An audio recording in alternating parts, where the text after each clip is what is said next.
Well, good afternoon, everybody. My name is Donald Miyazaki, and I'm the Executive Director of the ALS Society of BC. Wanted to take this opportunity to welcome you all to our patient information webinar. This is the fourth of the series that we have conducted, and they've been fantastic to date, and we look forward to another great presentation today.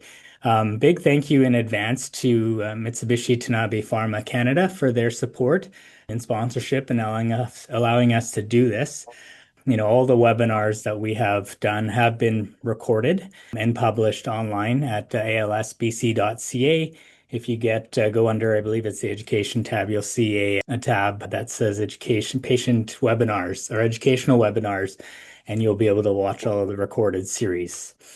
Today, we're very fortunate to have another great presentation. Our speaker today is a registered psychologist who works from an integrated psychotherapeutic approach that includes mindfulness, meditation, spiritual, and existential practices focused on supporting clients to gain wisdom and insight into loss, grief, death, and dying. In her work through Ending Well, she provides companion support for children and adults of all ages who are nearing the end of life, who have a terminal diagnosis, who are grieving the loss of someone, and who want practical assistance focused on end of life. Through conversation with humility and compassion, she draws on integrated psychodynamic, expressive, and cognitive practices tailored to each client to facilitate a process of discovering how to live well and end well. She's a familiar face with ALS-BC as we proudly call her a member of the ALS-BC Psychological Treatment Program. Here to speak on resilience and hope in coping with the diagnosis, it is my pleasure to introduce Dr. Rajan Ray Sebak. Thank you very much, Donald, for that kind introduction. It's an honor to be here today, and thank you to all of you who are here today, and to the ALS Society for asking me to present to you today.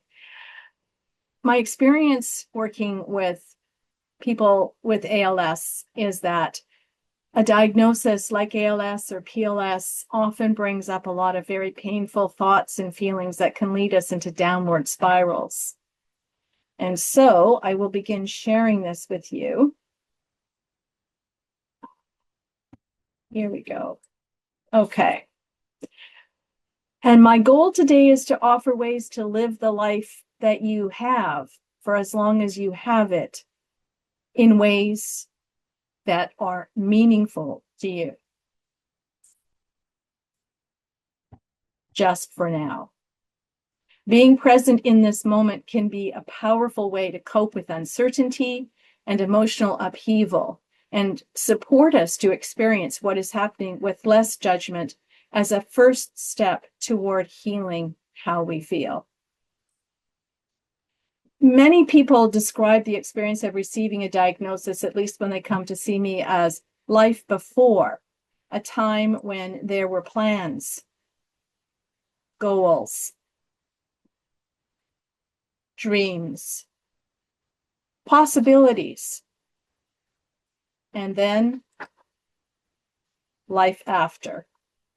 You walk into an office and someone hands you a diagnosis, and it can sometimes feel like everything has been wiped away. And it feels like you're in shock. Your hopes, your plans, your dreams have vanished. There are people tell me they feel shattered, overwhelmed, and a lot of despair. And then comes now what? The rug's being ripped out from under my feet. What do I do now? So whatever life was like before the diagnosis, following the diagnosis, it often feels, as it is described to me, like a wild ride of feelings that rise up continuously and often unexpectedly. There are feelings of anger, despair, confusion, denial, sadness, feeling broken, numb. It's all very normal. We're grieving, and when we're grieving, We feel a wide range of feelings. There's enormous loss, and there are big feelings as part of that process. The feelings are there to help guide us on this new journey that we're on and help us sort out how we're going to move forward. They're not who we are. They're just part of the story of our lives. And they're for now. Feelings in and of themselves really are just feelings. There's no right or wrong way to feel.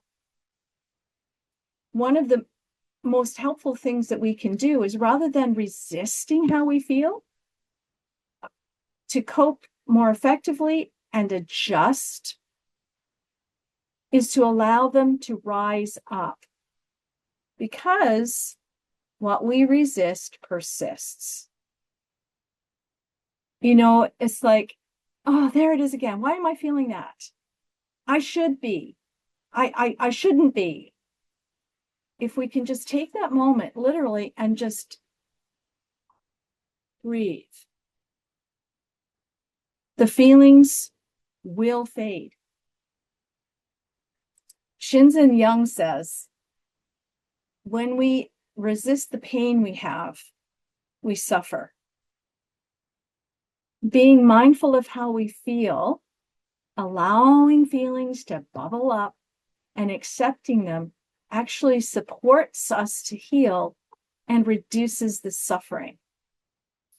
Pain is a part of life, just as death is a part of life. Most of the time, we don't want to consider that. Most of the time, we want to resist that because we're always being told we should be happy, we should be doing this, we should have more.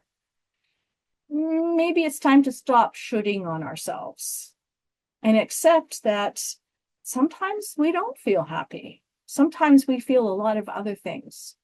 And instead of pushing it away, just go, okay, that's how I feel right now. The funny thing is, if we invite the feelings in, let's have a cup of tea. Let's get to know you. So here you are. I know you. What are you here to tell me? When we get to know our feelings, things can change. We can literally change the channel of our thinking.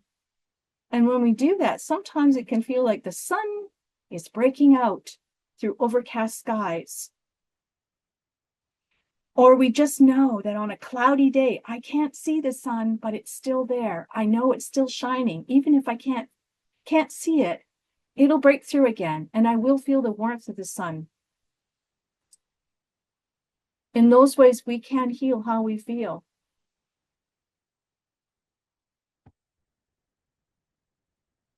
Thich Nhat Hanh reminds us to take very good care of emotions that can overtake us and return to the body, return to the breath. He reminds us to gently feel into our bodies and be consciously aware, breathing in and breathing out. Breathing in, breathing out. Something that I find and I recommend, and I know maybe some of you might think, oh, don't tell me to breathe. Don't tell me that again. I have to remind myself to do the same thing, to stop, to pause, to take a breath in, and just breathe. Because I'm not dead yet, and neither are you, or you wouldn't be here. So as long as we have this breath, let's celebrate it. Let's enjoy it. Let's experience as much of it as we can. When you stop, literally, you're going along, you're doing something, you stop. You take a breath. Maybe look around and see something that catches your eye. Look at it. Take it in, breathe it in, and then breathe out. Breathe it in again. Maybe it's a flower, maybe it's a tree, maybe it's a tchotchke that you've got on your shelf. Maybe it's a book. Maybe it's the floor. Maybe it's your feet. Doesn't matter what it is. Whatever you see, just look at it gently and breathe it in and then breathe out. Follow the breath in, knowing I'm breathing in. Follow the breath out. I'm breathing out. Recognize I still have a body. I'm grateful for that. Oh, I feel tension in my body. I release tension. I breathe in, I feel tension. I feel out. I breathe out. I calm my body. Breathing in this way, breathing out this way, we lighten ourselves up. And if we do this across the day, whenever it happens to cross our mind, you could set yourself a little timer. Whenever I hear that little ding, I'm going to stop. I'm going to pause. I'm just going to breathe for a moment. Then I'll move on.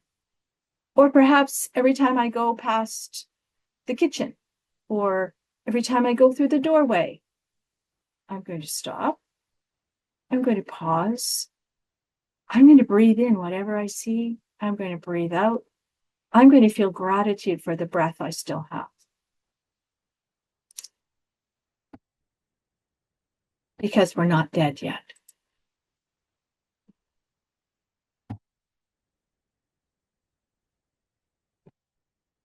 A lot of people tell me that when they start to do these things, these exercises, these activities, something that might happen is you might notice thoughts.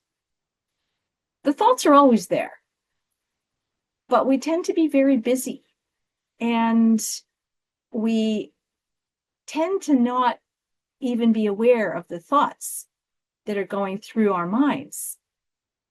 But when we slow ourselves down, even for moments, we can become aware of thoughts more than we ever have before.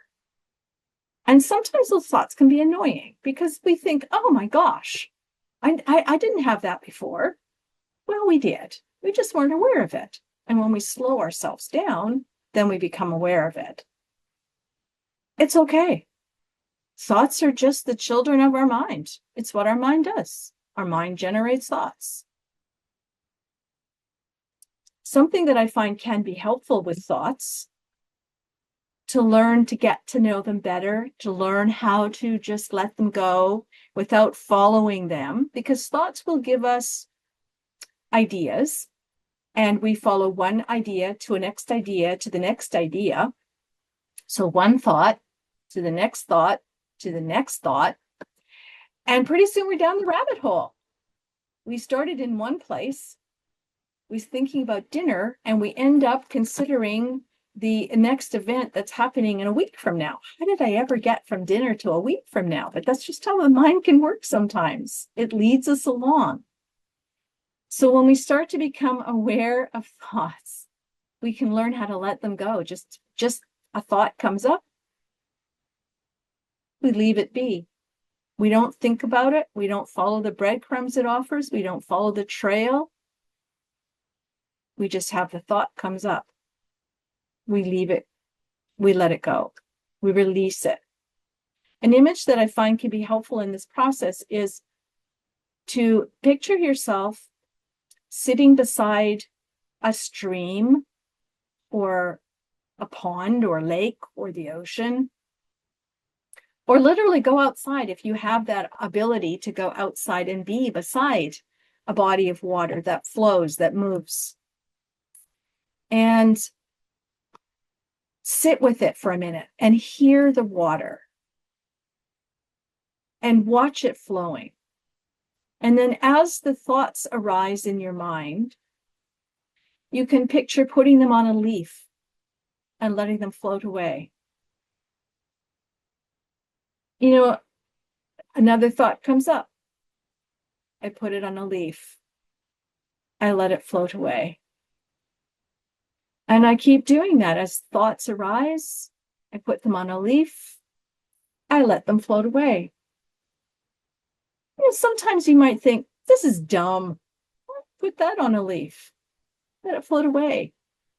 I'm bored. Put that on a leaf. Let it float away. Difficult thoughts. Put them on a leaf. Let them float away. Happy thoughts. Put them on a leaf. Let them float away. Painful thoughts. Put them on a leaf. Let them float away. And if you get distracted by a thought, if that thought starts a process where you're thinking more about that and it leads you on to another thought and another one, and then you go, oh, wait a minute, I was putting them on a leaf and I forgot. It's okay. Put them on a leaf, let them float away. And after whatever period of time you decide that you've had enough of doing this, you simply stop and you move on. This is a really good way to get to know your thoughts, to see how quickly or slowly they're moving on any given day, and be able to just let them be. They're only thoughts, just like feelings are only feelings. Although feelings feel like they last a lot longer because, and they can seem very powerful because we fuel them with the thinking that we give them. So allowing feelings to be what they are, simply allowing them, and then allowing the thoughts to move through you, giving them away, will actually support being in the present moment, here and now. Because consider just for now, I'm not dead yet. I'm still here. I still have breath. I still have life. And in that way, you make a light of yourself. We literally lighten ourselves up. As Buddha suggested, perhaps we do.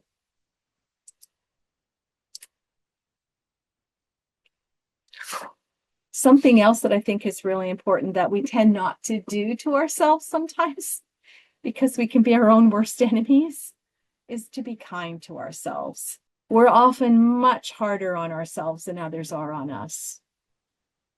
Thoughts are powerful. They carry weight. Attention flows where thoughts go. There is research that supports the relationship between how what we think impacts stress levels and physical outcomes. So when your inner critic starts talking too loudly, saying, oh no, you bad, not good, you need to, those are good times to put those thoughts on leaves and let them float away. Take a breath, focus on the moment right here, right now. This is where we are, here and now. We're not in the past. It's gone. We're not in the future. It hasn't happened yet.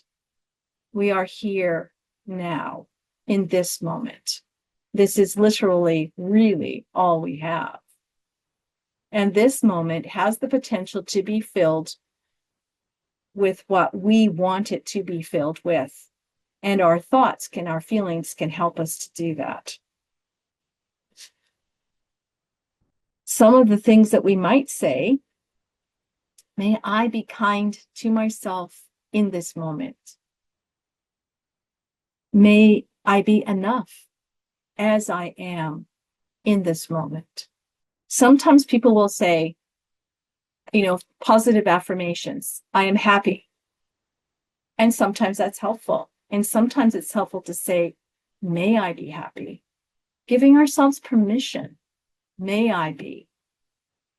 And if we're not, that's okay. May I be sad right now that's fine too, provided that we don't get stuck in it any more than getting stuck in happy. But just may I be here now. When someone you love feels down, You naturally speak gently, you offer comfort, you remind them of their strengths. But when you feel that way, your inner voice might sound a lot harsher. Practicing self-kindness means offering yourself the same understanding and kind words that you'd give your friend. So treat yourself like you would treat your friend. And when stress hits, ask yourself, what do I need right now? Bring awareness back to the body and open the door for caring. It might not be the way that I wanted it, the way I thought it would be, but it is the way that I am right now. May I be kind to myself as I am here and now. And then ask, what do I need?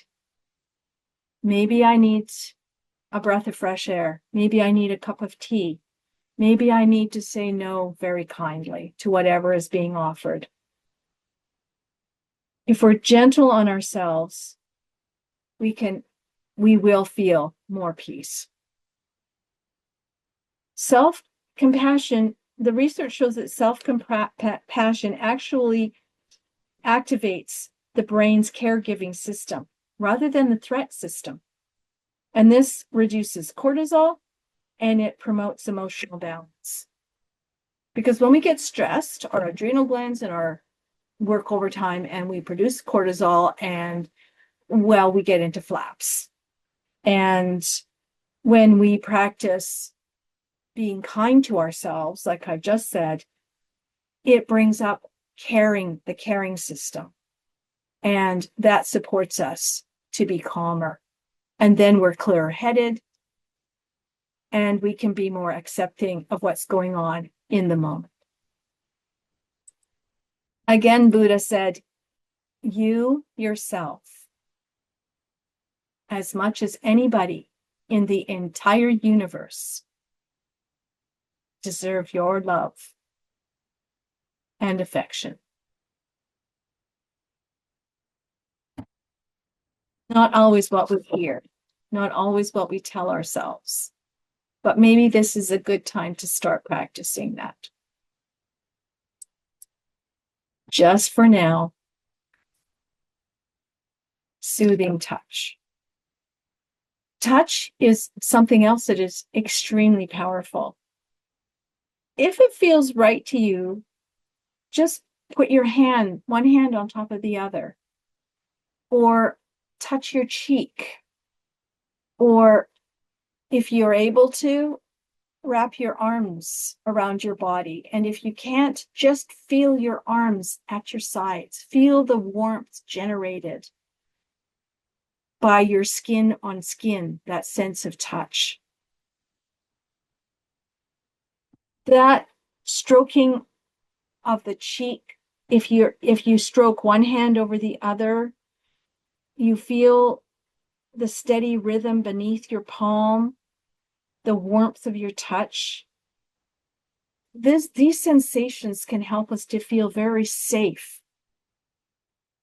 It's very primal. If we think about when we were babies and we were held as infants, skin to skin, touch to touch, it is a powerful, powerful way to connect with ourselves and to feel whole in ourselves and to soothe ourselves. It lowers heart rate and cortisol and fosters feelings of safety. There was a study that was done that showed that placing a hand over the heart for 20 seconds was enough to reduce blood pressure and activate the parasympathetic nervous system. So if you're able to, and if it feels right to you, put a hand on your heart and just feel it. Feel your hand on your heart. Feel that subtle sensation or weight if you're lying down, or just feel that. And as you breathe in the warmth of the touch. And as you breathe out gratitude. And breathe in the warmth of the touch. And breathe out gratitude. And see if there's any difference in how you were feeling before you placed your hand on your heart and how you're feeling now. I'm sure you've heard this before. A journey of 1,000 miles begins with one small step, like putting your hand on your heart, like taking a breath, like saying, may I be kind to myself. The journey of loss and grief is a marathon. It's not a sprint. It can feel overwhelming, but doing these little things can also help us to cope and heal along that journey. We break what feels like an overwhelming experience into smaller, more manageable steps, one moment at a time. This can give us a sense like we're able to have just a little bit of control, just a little bit. I have certainty in that I can still do this. And it can build self-confidence. It can help me to possibly consider other perspectives, possibilities I hadn't considered before, and foster a sense of personal control in a situation that might feel like is spinning out of control. That can add to a sense of accomplishment. Look what I just did. I can still do that for now. Seek support from those you love, as well as professionals. Talk, sit in silence, just sit together. Communicate with your healthcare team. Openly discuss ALS, PLS, treatment options. Ask your doctor questions you have. If you don't ask, there won't be an answer. And a lot of the time, professionals are really happy to answer questions. And if that person isn't happy to answer the question, ask somebody else. You will get an answer eventually. You know, your family, friends, healthcare providers, they can help you make decisions, help you break things down into manageable steps, find ways to cope that are helpful. Use the ALS Psychology Service. If you have if you are spiritually or religiously inclined, use those supports. And then there are support groups, in person, online, through ALS. Connecting with others who are on a similar journey can also be very self-affirming. If for no other reason than I'm not alone. I'm in this with others. And then we can learn from each other. We can share with each other. We can support each other to be kind to ourselves. This is just a different way to view a challenge. Initially, a challenge can feel pretty darn big. Like, I can't carry this on my own. But then for a while we pick it up and we can move, we can carry it.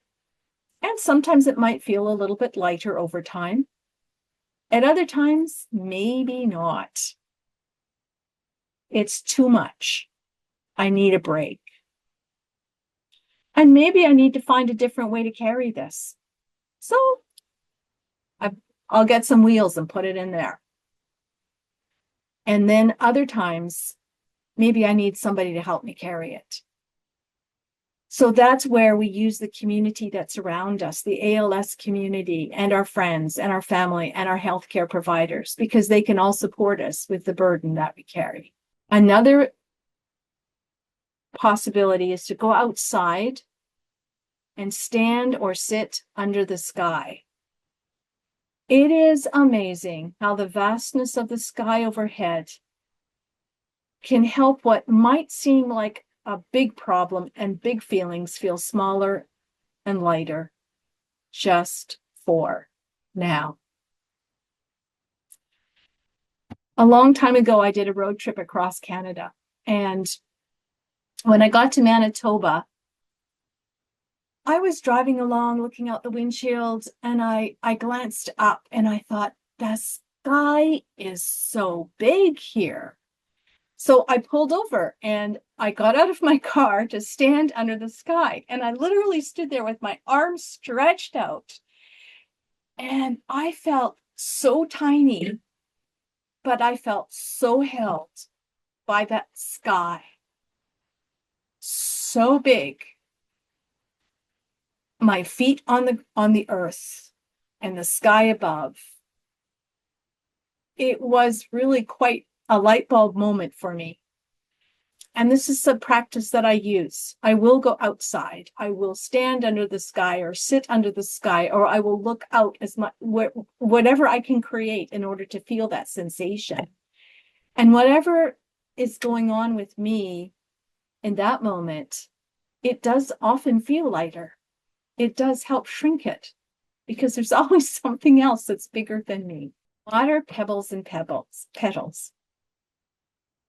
This one, you need a bowl or a bowl that you can place some water in, or again, to be beside some water someplace, a brook, a little stream, a pond, a lake, the ocean. And you need some pebbles or stones. And then you need the petals of a flower. You can use a real petals, or you can use silk flowers, or just, like some people might have, silk flowers or fake flowers in their house. Just need a few petals. And you sit beside the water, you have a bowl of water. You just take a few breaths and reflect on the cycle of water. How water can be in a body, in a bowl, a stream, lake, ocean, pond, and how it can evaporate and then be recycled back down to the earth again to form water. The stones represent any burdens we have or that we carry. So we can hold a pebble or a stone in our hands, and it can represent a burden we have, an ache, a pain. And we hold it and we put that ache, that pain, that burden into the pebble. And then we drop it into the water. And it sinks. And then we can take another pebble and put another burden, pain, or ache into that pebble. And we take a breath and we really think about putting that ache, that pain, that burden into that pebble. And we put it and we drop it in the water. And it sinks. And so we keep repeating that. And when we're done with our pebbles, however many we've chosen to have that day, we take the flower petals and we hold them in our hands and we feel the difference in weight. The pebbles were heavier. The flower petals are light. And we hold them between our fingertips and we feel them cradled in our palm. And the petals represent our beauty, our lightheartedness, our joy. And then we consider our own joy. What's beautiful in our world? What makes me smile? What lightens my load? And I just enjoy that for a moment, breathing that in, breathing that out. And then I scatter the petals on the water in celebration of beauty and truth, faith, and love. The rocks sink, the petals float, weightless, bobbing on the surface. So may the water take our burdens, our sorrows, while our joys and our truths surround us, offering color and beauty to our lives, however long or however short that might be. Keep planning for what needs to be done. It might look different now than it did before, but think about what you want and let others know. There are still many choices to be made. We're still here. Write things down. Writing about your worries, fears, questions can help organize thoughts and prepare for conversations with others. Talk about what's important to you. Your loved ones, your friends, they might be reluctant to open up these conversations. I have found that with some people, we discuss this, we talk about this, and we figure out, okay, how can I say this to my wife, my husband, my friend, my loved one? How can I phrase this? I'm not sure. So getting support to figure this out, to have the conversations that you want to have, can be very beneficial. Talk about your concerns, your wishes. It can help you also to feel some relief for yourself, as well as for your loved ones and friends, because no one is second guessing you. They know because you've told them what it is that you want or how you want things to be. Advance directives, healthcare proxies to ensure someone you trust can speak for you if you're unable to communicate what you want, your celebration of life, a funeral, how you want your body treated. These are all important considerations to plan for. This gives your family, your friends, space to breathe and grieve without having to guess what you may or may not have wanted. You may have heard of this poem by Robert Frost. Two roads diverged in a wood, and I took the one less traveled by, and that has made all the difference. We don't have to do it the way anybody else does it. We only have to do it for ourselves.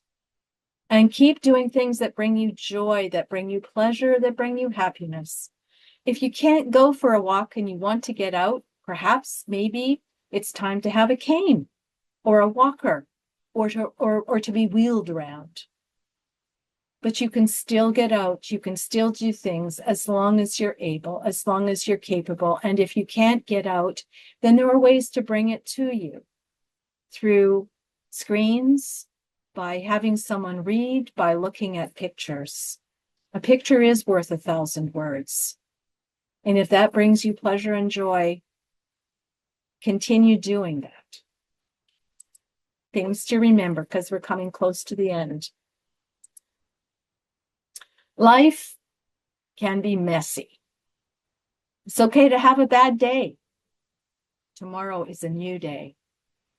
You can do hard things. Asking for help is a sign of strength. Everyone's journey is different. You can choose a more loving thought. May I be kind to myself. You are loved just the way you are. The present moment is all we have. That's why it's a gift.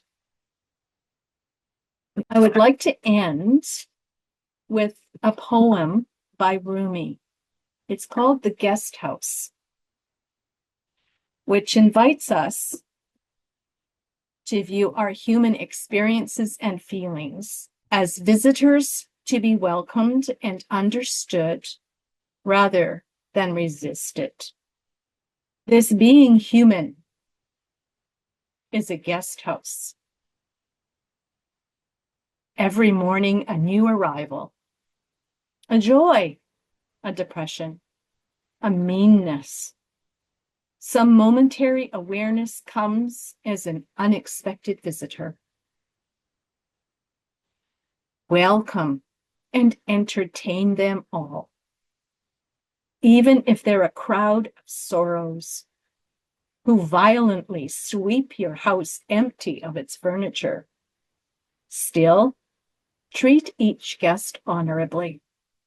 He may be clearing you out for some new delight. The dark thought, the shame, the malice, meet them at the door, laughing, and invite them in. Be grateful for whoever comes, because each has been sent as a guide from beyond. Some resources for the journey. The Center for Mindful Self-Compassion is a really good resource. They've got lots of different thoughts, ideas that some may find helpful. In Japan, there's a practice called forest bathing, which in my mind means getting out into nature and being, like some people might say, on the land in the forest. And if you can't do that, there's virtual reality that can help you to get out and experience that. There are mindfulness apps, Calm, Insight Timer or two, that can help us to become more mindful, to help us practice self-compassion. There's the ALS Psychological Service and Alexandra Guerrero, wonderful helpmate. So this is how to contact me. And Alexandra can definitely help with that as well. And we are at the end of what I have to offer today. I hope that perhaps this has been helpful to some of you. So if anybody has any questions. Thank you so much, Dr. Ray Sivak. That was great. I mean, it's so soothing. Your voice alone puts me in a good mood when I hear your presentation. I could see why you're such a popular figure in our psychological treatment program. As she did, we do have a Q&A function. I should have mentioned this at the start. I forgot. A Q&A button for those that are live with us today. Please feel free to input any questions, and we can try to get to them, or as many of them as we can. But yes, thank you so much for a tremendous presentation. I also use Alexandra Guerrero very much for as a resource for everything for myself. But we got a question here. Could you reprint Dr. Ray Sivak's contact info? We can definitely do that. Or if you have that slide up, are you able to share that? I can bring it back. If you give me a second here. I have to go to the end again. Okay. And come on, wake up. Or maybe Al can answer that as well. She could answer Here we live. go. It's okay. I will figure this out. It's just technology. Share. Where is to share? Is it going to share the one I want? Okay. Can you see this? Yeah, I believe we can. Okay. I'm having my technology. Okay, here we go. Figured it out. So there's the contact information. You know, if some of you have different ideas or thoughts on what I presented, you don't have to agree with me. I'm open to dissent. I'm open to other ideas. And these are just some thoughts and ideas that I put together, which may be helpful in coping with some of the situations some of you might be in. But if you don't find them helpful, that's okay too. Take what you can and just disregard the rest. We got another question. I don't know if this is the correct place to ask, but I'm having trouble finding financial support for people over 65. Where can I find help to find some answers? Oh, I'm not sure I have an answer for that one either. Donald or Alexandra, does anybody have thoughts on that? I believe the best person to connect will be the social worker. Might be able to guide you with some information regarding resources available for that. And also, I'm gonna put the link about some financial links that are available through credits through the government. This sheet was created by the spouse and the person is living with ALS. So, I don't know if we have any more questions. There was a comment here from someone who said that they find the RAIN strategy that Tara Brach suggests very helpful as well. RAIN. And another comment about having challenging health problems and practicing mindfulness every day, and found the BiPAP very helpful in feeling my rising and falling of the air. You know, a bit of a cheat that works. Yay! If it doesn't work one way, find another way. Find it difficult to know how and when to tell people about my diagnosis. Yeah. That maybe it would be helpful to seek some support with that. Those are kind of the discussions that I do, that I, as you know, working with as a psychological service provider, do have with people.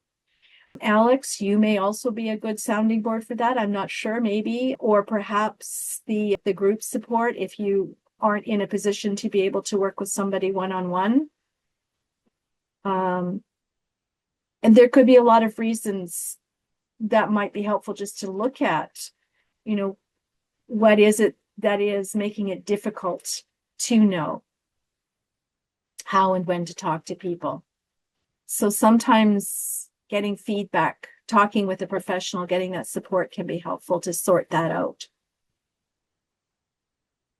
yes, that's exactly. I think that question comes up in support groups, and then there are some people that have some experience about that, and especially at the beginning of the diagnosis, and it's for them it's hard to share those news or don't know how to start. Yes. And some of it too has to come, is related to, I think,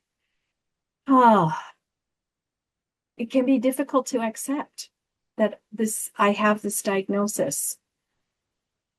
And that's very normal. It is very normal to find it difficult, first of all, to accept for ourselves, let alone to tell somebody else.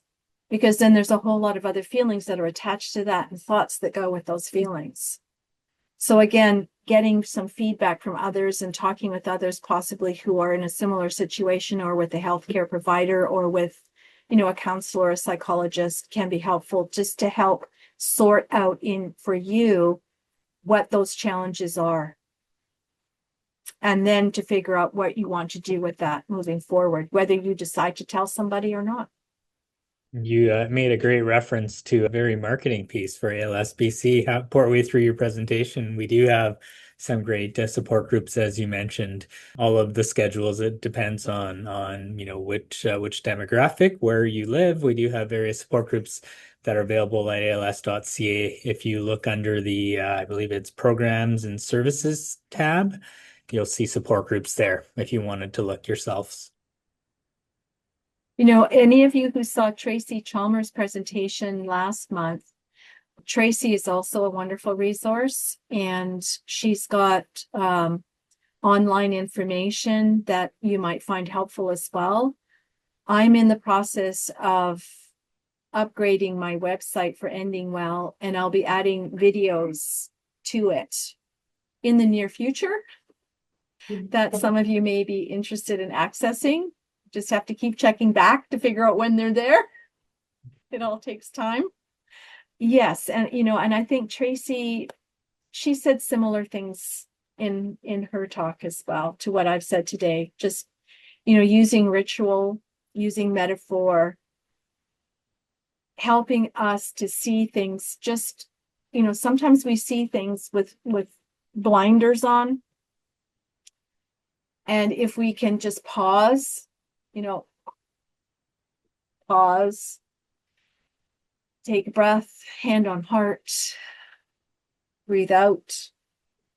Sometimes that just gives us an opening to see things just a little bit differently, just a millimeter. And sometimes that's all it takes to be able to carry on and do whatever it is that needs to happen next.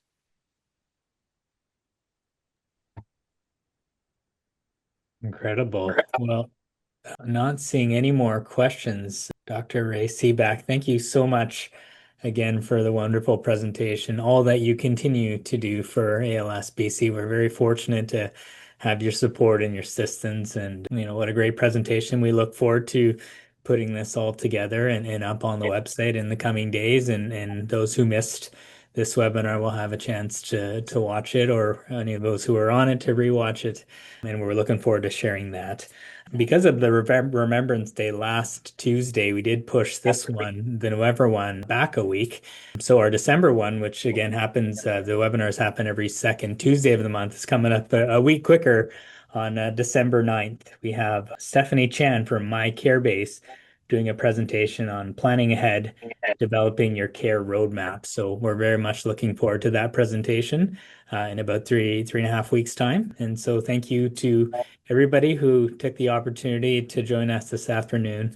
Hope you have a great week. Thank you. There's one more comment here. I just share quickly. Someone has written, "The Guest House is one of my favorite poems. I always giggle about the visual in my mind.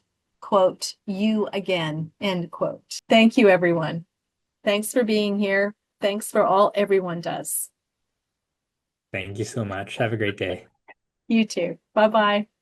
Bye.